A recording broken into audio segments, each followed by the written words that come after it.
নমস্কার। আজ ৩ এপ্রিল ২০২৪ ইংরেজি বুধবার। আজকের সকালের প্রতিবেদনে আমি রাজেশ সাবর আপনাদের স্বাগত জানাই। পরিমলের মনোনয়ন দাখিলেই ভোট প্রচারে ঝড় তুলতে প্রস্তুত বিজেপি। আজ শিলচরে হিমন্ত ও ভবেশ। আজ সকাল 11টা থেকে 11টা 15 মদন গুপ্তের পঞ্জিকায় এই সময়টাই অমৃত যুগ। দিনক্ষণ থেকেই এই শুভক্ষণে শিলচর লোকসভা আসনে মনোনয়ন জমা দেবেন বিজেপি প্রার্থী পরিমল শুক্লবৈদ্য।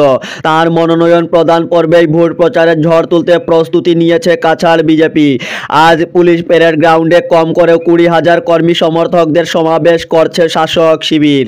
জেলার বিভিন্ন প্রান্ত থেকে 147 বাসে চেপে কর্মী সমর্থকরা পৌঁছবেন শিলচরে। সেখানে মুখ্য বক্তা হিসেবে উপস্থিত থাকবেন রাজ্যের মুখ্যমন্ত্রী ডক্টর হিমন্ত বিশ্ব শর্মা। তার সঙ্গে আসছেন বিজেপির প্রদেশ সভাপতি ভবেশ কলিতা। গতকাল শিলচর পৌঁছে গেছেন দলের সর্বভারতীয় সম্পাদক তথা অসম প্রদেশ বিজেপির সহপ্রভারী পবন শর্মা। আজ সকাল 10:30 নাগাদ জেলা ক্রীড়া সংস্থার মাঠে মুখ্যমন্ত্রী হিমন্ত বিশ্ব শর্মার হেলিকপ্টার অবতরণ করবে।